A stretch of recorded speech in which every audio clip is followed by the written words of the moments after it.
pojď se mnou podívat, co jsem nakoukala tady. Jako první jsou tady ty pásky. To stálo asi 10 korun. Myslím, jo. Pak tady máme nálepky. Tam vlastně dopíšu jméno a od koho to je.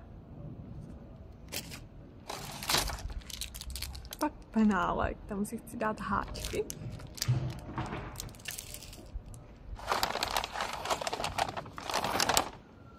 Pak tu mám 2 tyhle duhový klubička, který stále taky 1,15 korun. Tak mi napište, co z toho mám háčkovat.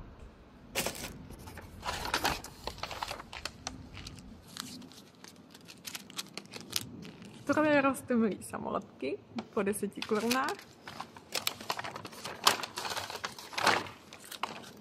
Izlepu na balíčky.